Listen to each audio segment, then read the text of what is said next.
listening to the Life Edit Project podcast, where busy, ambitious high achievers get the tools they need to fight overwhelm and overthinking with balance, self-mastery, and a positive mindset. I'm your host, Elizabeth Burrows. I'm serving up bite-sized truth bombs in a judgment-free zone based on my perspective as a life coach, wife, mom, and recovering overachiever. We keep it real over here, which usually means some combination of insightful, entertaining, and a hot mess express. So, if you're looking for perfection, look elsewhere. But if you're still with me, let's dig into this week's episode. Good day, good people. Welcome back to the Life Edit Project podcast. If you are a returning listener, thanks for rocking with me. And if you're new around here, it's about time you made it here to this corner of the podcast world. We're having an amazing time together, and I'm glad you're with us. I don't know how other podcasters feel, but I definitely feel like I have the best listeners, especially when some of you take the time to rate and review this show on Apple Podcasts. Today, I want to send a special shout out to my listener bae of the week, someone with the username Gigging Pastor. Yeah, I like that username. The review is titled Powerful, Helpful, and Fun. Here's what it says. She says what you've been thinking, but haven't had the words to express. Like a powerful editing software, Elizabeth provides the tools to help listeners delete what does not serve them, add what's needed, rearrange the components of one's life for maximum efficiency and impact. All this is presented in a very palatable manner with no judgment nor snobbery. Very relatable.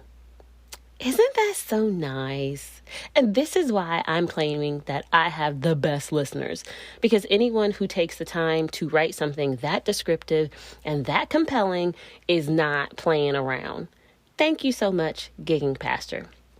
And if you want a shout out on a future episode as my featured listener bae, all you have to do is leave me a 5-star rating and review on Apple Podcasts.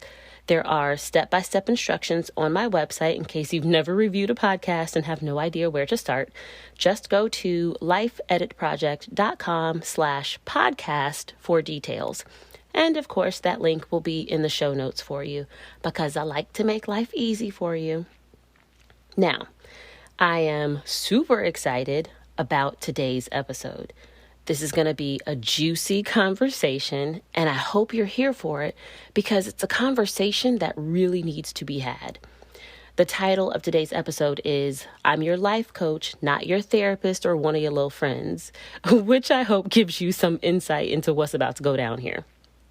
In part, I want to talk about the difference between coaching and therapy because I don't think this conversation happens enough. And I also want to speak more broadly to the role that I play in the life of my clients when they hire me as their coach. So it's no secret that I am a professional life coach. I mention it in literally every episode of this show and in the intro of each episode. And I do that because I want to be very clear that when you hear from me on this podcast, you're not just hearing from a Black woman or just a mom or just a wife or even just a recovering overachiever and perfectionist. You are listening to someone who is all of those things and also a professional life coach. And everything I bring to you on this podcast has been filtered through my coach brain. But what does that mean? And what does a life coach offer that's different than what you get from therapy or from talking to friends or family? That's what I'm going to tackle in the rest of this episode.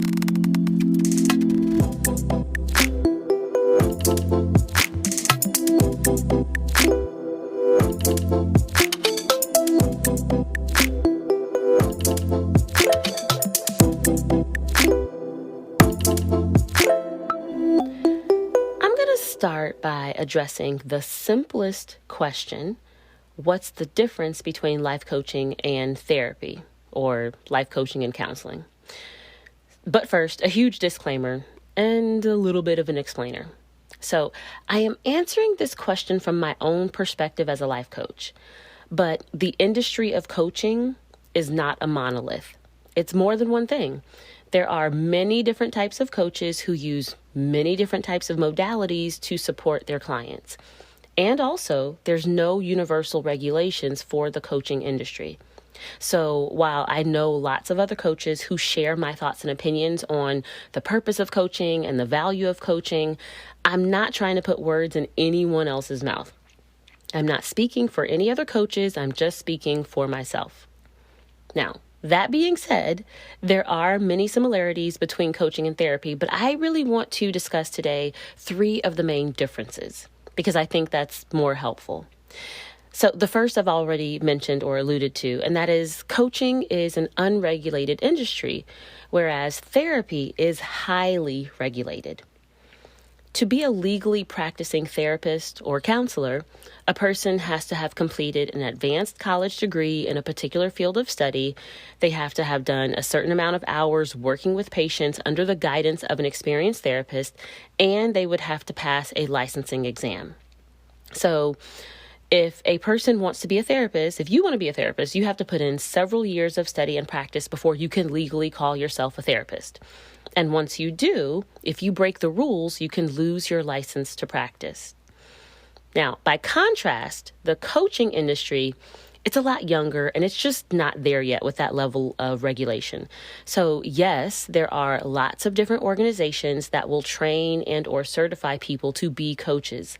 But the extent and the content of that training varies wildly.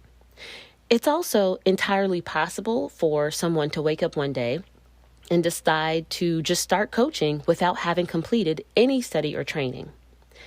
And let me be clear, I don't think that is necessarily a bad thing. Because of how coaching works, because of what it's designed to do, a person might not need years of training to be able to help a client get results. And so this low barrier of entry into coaching means that people who are talented can just start helping people. Now, I will say that I think good ethical coaches should make an effort to improve their coaching skills over time with study and training. But I don't think a coach needs formal training to get started. So I'm on the record saying that.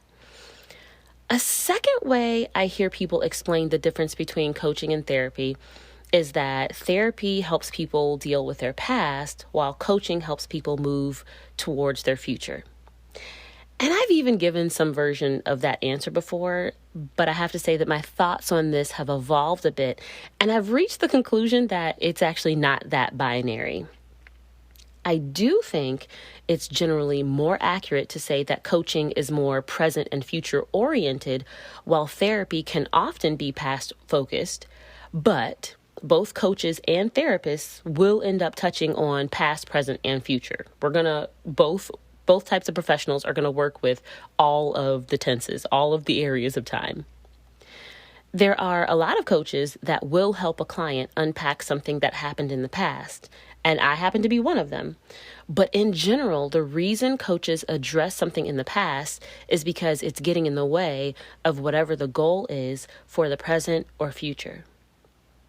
Coaches don't just go poking around in a client's past for the fun of it or for the sake of curiosity.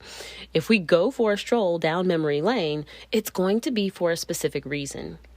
But in therapy, there tends to be the general belief that exploring the past has intrinsic value, so you don't need a reason to go there. The third main difference between coaching and therapy that I'm going to give you is arguably the most important. So if you've only been halfway paying attention, lean in right now because I don't want you to miss this. If you are actively dealing with mental illness, specifically one that interferes with your ability to function in everyday life, then you need therapy, not coaching. And I cannot stress this enough.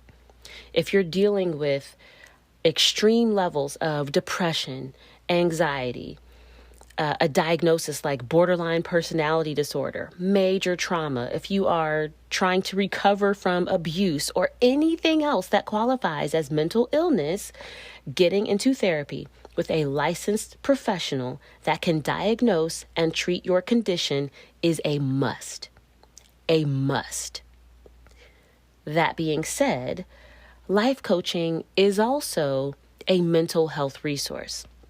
And mental health occurs on a spectrum. So consider this. So if mental health is a spectrum, on the far left end is mental crisis. And on the far right end is the opposite. Let's call it mental fortitude. Life coaching can be a helpful mental health resource for you if you're out of the crisis end of the spectrum. So if you're maybe just in a mild state of mental agitation, or even if you feel mentally well and, you're really okay, life coaching can be a good option for you. But if you're in crisis, coaching is not appropriate. Therapy is. And let me also make this point abundantly clear. You deserve a support system that helps you proactively maintain your mental wellness at all times, not just during times of crisis. Let me say it again because, listen, I can't say this enough. You deserve a support system that helps you proactively maintain your mental wellness at all times, not just during times of crisis. So if you've been holding off on getting support from either a therapist or a coach because nothing is quote unquote wrong, consider this podcast episode your permission slip to enlist the support you want without needing an emergency to justify it. You get to be well supported so that you can be well. And if you're already well, you're allowed to want to feel better. And you get to enlist whatever support and whatever resources that will help you get there. Period. Hey there. How would you like to get my perspective as a professional life coach on any situation or challenge in your life for free? Well, I'm using episode 10 of this podcast to respond to listener questions, so now's your chance. To submit your question, you can either send me a DM on Instagram or email me at hello@lifeeditproject.com using the subject line podcast question. Ask me anything. Go ahead. And while I can't guarantee that every question will make it onto the podcast, I can guarantee that the ones that make the cut will be answered anonymously so your business won't be on blast all over the internet. Get your questions in by Sunday, July 23rd to be considered, and check the show notes for more details. I can't wait to hear from you. Okay, back to the show. Another misconception that I hear is that since life coaches aren't licensed therapists, talking to a coach is no different than talking to a good friend or maybe just having an accountability partner. And I'm calling BS. That's baloney. I do feel this way about coaching in general, but I'm specifically talking about how I show up as a life coach with my clients and the relationship I have with them. Okay, story time. So I love my clients. I genuinely care about them, and I spend lots of time thinking about them outside of our sessions and even after we finish our work together. And it's not unusual for me to reach out to former clients from time to time to check in and just see how they're doing because I care about them and we've developed a relationship like that. So a while back, I reached out to a former client because she'd been on my mind for a while. And when she got my message, she was so happy to hear from me that we decided to hop on a phone call to get caught up. But not as coach and client, but rather like woman to woman. So we ended up having a lovely chit chat, which I expected because when we worked together, we always had wonderful conversations, wonderful sessions. But this was actually our first conversation as friends. And so the dynamic was very different in the most lovely way. We got to know each other more deeply. And it's because I showed up as friend Elizabeth instead of coach Elizabeth. Now, I'm always friendly and compassionate because that's who I am. I'm friendly and I'm a compassionate person. But when Coach Elizabeth shows up, every part of me is focused on supporting my client. Everything I say, every question I ask, every moment of silence that I observe is designed to support and empower and enlighten my client. It's never about me. But friend Elizabeth is different. There's a back and forth exchange that happens. It gets to be about both of us. So in this friendly conversation with my former client, I shared more of my personal life with her, and we learned that we have even more things in common than we'd previously realized. And it's just because some things about me never came up in my coaching sessions because the coaching sessions weren't about me. And this is exactly my point. Healthy friendships are reciprocal relationships. If you're not giving as much to your friend as they're giving to you, you're probably being a bad friend. But if you're my coaching client, I have zero expectations that you will support me, or that you will try to protect my feelings, or that you will even ask me how I'm doing. In fact, if you start in our session talking too much about me or focusing on me in any way beyond polite conversation, like at the beginning of our session, I am going to redirect the conversation back to you because the coaching is for and about you, not me.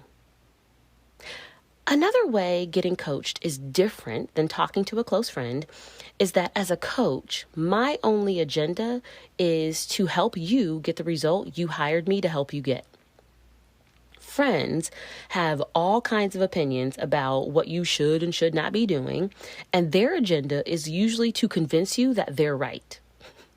And y'all know what I'm talking about. And as long as what you do isn't what your friends think you should be doing, their opinions usually come with a lot of judgment. But in coaching sessions with me, it's a judgment-free zone, always. That means I don't judge you as the client, and I don't let you judge yourself, because judgment shuts us down and it prevents us from engaging in our higher reasoning and making good choices and taking purposeful actions. Judgment is counterproductive, so it has no place in my coaching relationships.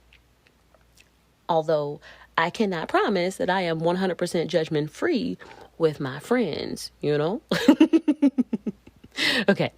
The other thing that happens with our friends is that sometimes they become our hype squad. They gas us up when they like our ideas, good or bad, and we can end up acting more impulsively. And while that might feel good in the moment, it can ultimately undermine our long-term goals. As a coach, I absolutely offer encouragement to all of my clients. Believe that. And I trust my clients to make the decisions that are best for them. However, I'm not just going to gas you up because you're looking for a pep talk. I hold my clients accountable for the results they say they want. I help my clients recognize opportunities to make decisions, and I support them in taking the action that will move them closer to the life they want, even when it's inconvenient and even when it's uncomfortable. I'm not afraid to say the hard things to my clients because I don't need them to like me, because I'm not one of your little friends. I am a professional, and you have hired me to get a specific result, and I've got a job to do. So, as I wrap up, I want you to consider where your mental health is on the spectrum from crisis mode to mental fortitude. And based on where you are, I want you to consider what kind of support you need to either maintain or improve your mental health. Whatever it is, give yourself permission to go get it, because you deserve a support system that actually works for you in every moment of your life, not just when it's an emergency, not just when you're in crisis mode. So, as always, if you're interested in working with me as your life coach, you can book a free sales call to talk about how I can support you with my one-on-one coaching services. And you'll find that link to book a call in the show notes. I can't wait to get started with you, so go ahead and sign up. If you're not ready to work with me just yet, be sure to at least hit that subscribe or follow button for this podcast. That way you will have a mental health resource on your playlist every week. All right, y'all, that's all for this episode. I will be back in your ears next week with another juicy conversation. Until then, stay well, good people. Peace. Thanks for tuning in to this episode of the Life Edit Project podcast. I'd love to hear what your favorite moment or key takeaway was from this conversation. You can send me a message on Instagram, Facebook, or Twitter to let me know. My handle is @LifeEditProject, all one word, in all the places. My social media is linked up in the show notes to make it easy for you. Holla at your girl. I'll be back next week with another episode. In the meantime, don't just stay busy with the life you have, get busy creating the life you want.